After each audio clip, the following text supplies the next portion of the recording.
বিশ্বাস, বুবলি কেউ পার পাবে না আমার সামনে, আমার আর সাকিব খানের সামনে। ওদের দুই সতীনের থেকে বোকা আর কেউ নেই।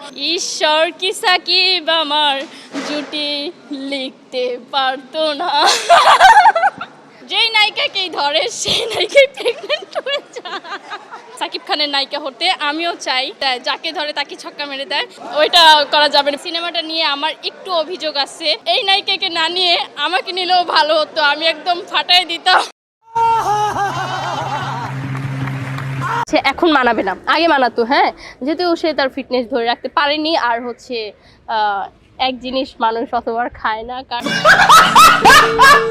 কারণ আপনি প্রতিদিন একটা খাবার খাবেন, দেখবেন একদিন গিয়ে আপনার হচ্ছে ভিন্ন খাবার খেতে ইচ্ছে করবে, কারণ প্রতিদিন টেস্ট একরকম থাকে না, টেস্ট চেঞ্জ হতেই পারে।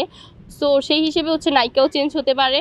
আর সিনেমা করার জন্য ইয়ে করি, আমাকে অবশ্যই মানাবে। ও বিশ্বাস, বুবলি, আমার মনে হয় যে এগুলো এখন আর যায় না এখনকার যুগে। নাম কি? ইংলিশে কম না বাংলায় কম? ইংলিশে বলেন, বাংলায় বলেন। প্রথম হলো মোহাম্মদ সাব্বির। এটা কি বাংলায়? হ্যাঁ। আর আর ইংলিশে? ইংলিশ হলো মাই নেম ইজ সাব্বির।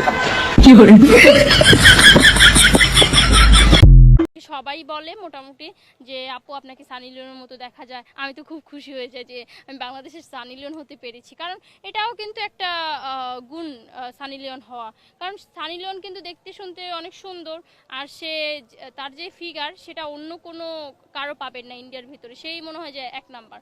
তো সে ইন্ডিয়াতে এক নাম্বার, আমি বাংলাদেশে এক নাম্বার, সমস্যা কি? খালি আমি ছোট সানি লিওন, সে বড় সানি লিওন।